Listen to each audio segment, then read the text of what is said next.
Assalamualaikum warahmatullahi wabarakatuh. Good morning student, how are you? I hope you all in a good condition.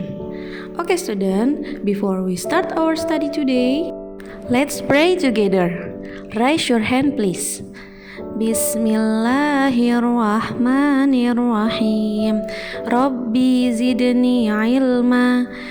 Ya Allah, tambahkanlah ilmuku, warzuqni fahma, dan pertinggikanlah kecerdasanku. Amin ya robbal alamin.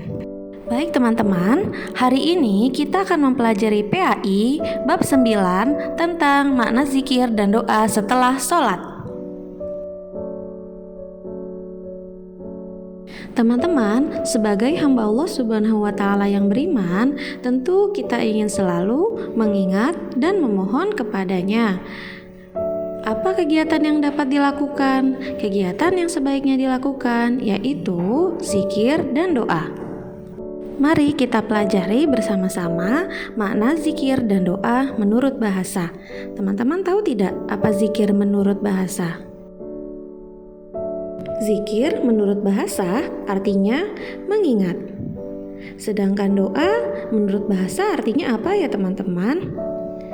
Doa menurut bahasa artinya memohon atau meminta. Selanjutnya, Ibu mempunyai beberapa gambar. Teman-teman silahkan amati gambar berikut. Ada gambar anak yang sedang sakit, ada gambar orang yang sedang terkena musibah gempa, ada yang terkena musibah banjir, dan ada yang sedang terkena musibah jatuh karena sakit. Selanjutnya, Ibu punya gambar yang lain teman-teman. Yuk kita amati bersama-sama. Ada gambar anak-anak yang sedang bermain di sekolah, ada gambar keluarga yang sedang makan bersama-sama. Selanjutnya ada gambar anak-anak yang sedang bertamasya. Dan yang terakhir ada gambar keluarga yang sedang bercocok tanam. Setelah teman-teman mengamati gambar 1 dan 2, teman-teman tahu tidak apa kesimpulannya? Kita mulai dari gambar 1 ya teman-teman. Pada gambar 1 terlihat bahwa kita sering menjumpai permasalahan atau persoalan dalam kehidupan di dunia ini. Tidak ada seorang pun yang dapat terhindar dari masalah, seperti air laut yang kadang mengalami pasang, kadang juga mengalami surut. Jadi, ketika kita sedang mengalami kesempitan atau kesusahan dalam kehidupan, sebaiknya kita tidak boleh mudah putus asa. Karena sebenarnya aneka ragam permasalahan kehidupan dunia tersebut hanyalah ujian dari Allah Subhanahu wa Ta'ala bagi hambanya yang beriman. Kita lanjut pada gambar yang kedua ya teman-teman. Apa sih kesimpulan dari gambar kedua? Kesimpulan dari gambar kedua adalah kita sebagai manusia juga akan mendapatkan kejayaan atau kebahagiaan dalam hidup, yang mana hal tersebut merupakan ujian dari Allah Subhanahu wa Ta'ala bagi hambanya yang beriman.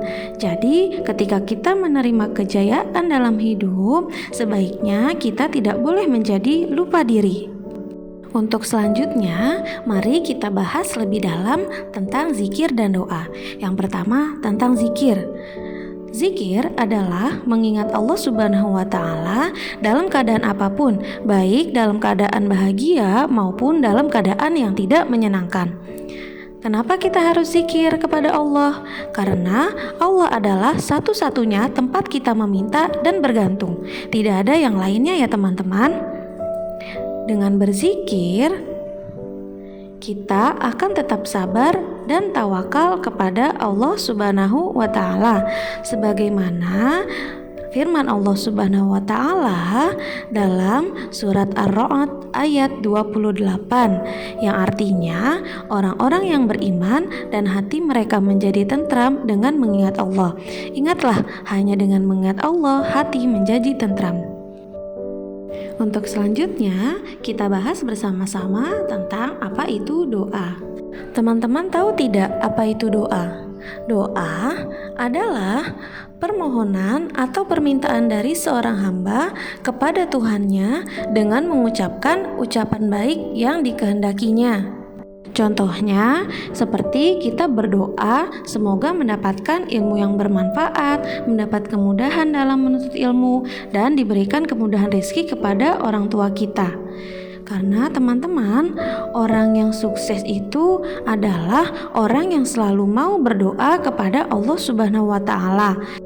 Sebagaimana dalam surat Al-Isra ayat 110, bahwasanya kita dapat berdoa dengan menyebut nama-nama baik Allah Subhanahu wa Ta'ala atau Asmaul Husna. Lalu ketika kita berdoa, kita tidak perlu mengeraskan suara kita ataupun merendahkannya. Jadi kita dapat di pertengahannya saja ya teman-teman. Jadi teman-teman, dengan berdoa kepada Allah Subhanahu wa Ta'ala, maka Allah Subhanahu wa Ta'ala akan mengabulkan permintaan kita. Baik teman-teman, jika teman-teman ada yang belum paham, bisa ditanyakan langsung kepada guru masing-masing ya.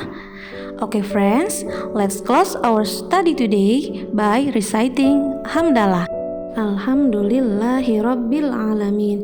Jazakumullah khairan katsiran. Wassalamualaikum warahmatullahi wabarakatuh.